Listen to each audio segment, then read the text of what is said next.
To this day, hundreds, perhaps thousands of images depicting Jesus Christ have been created. Many are similar, but some differ significantly. Can modern science reveal what Jesus really looked like? What actually happened to his face? Societies have changed over the centuries, but one question remains. Do people truly know what is right and what is wrong? For some, theft is a crime. For others, it is merely a way to survive. The world has always needed guides, wise and just individuals who would show the truth and steer people away from deception. These guides were the prophets, and one of them was Jesus Christ. His name originates from the Hebrew Yeshua, meaning salvation. In many languages, he is known as Christ or Christo. At the age of 30, Jesus began his prophetic mission to spread the truth and call people to believe in God, the creator of all worlds. At that time, many people followed unjust laws and worshipped gods they had created themselves. They believed idols had power because they could see and touch them. They asked Jesus, "Where is your God? Why can't we see him? But must we see something to believe in it?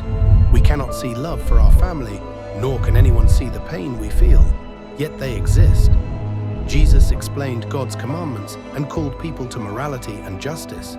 He became loved across Palestine, and his miracles, healing the sick and the blind, only strengthened people's faith in him.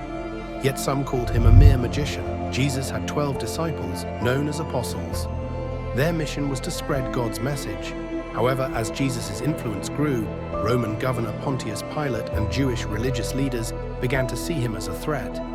They called him the King of Judea, which only angered the Romans further. Then came the Last Supper. Jesus told his disciples, "One of you will betray me." This moment is famously depicted in Leonardo da Vinci's painting. The disciples were confused. Who among them would betray their teacher? The betrayer was Judas Iscariot. In the painting, he can be seen reaching for the same bread as Jesus, while holding a bag of 30 silver coins, the price of his betrayal. That night, Judas led Roman soldiers to Jesus. As a sign, he kissed Jesus on the cheek, the infamous Judas kiss. According to Christian theology, Jesus was crucified on the hill of Golgotha. However, alternative accounts suggest a different story. The famous Turin Shroud, a linen cloth bearing the image of a man, is believed by some to show Jesus' face after the crucifixion.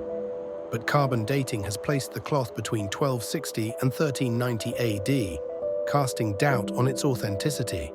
However, many researchers dispute these findings, claiming the true history of the shroud has been deliberately hidden. Most paintings depict Jesus as a light-skinned man with blue eyes, but historical evidence tells a different story. Jesus was born in Palestine, where the people had darker skin, brown eyes, and dark hair. Historians estimate he was about 1.65 meters tall with an olive complexion, much closer to the appearance of Middle Eastern people than the European depictions we see today. So, who was the real Jesus? A prophet, a revolutionary, or a misunderstood figure? One thing is certain, his story continues to inspire and shape the world today. If you want more stories like this, like the video and subscribe to the channel.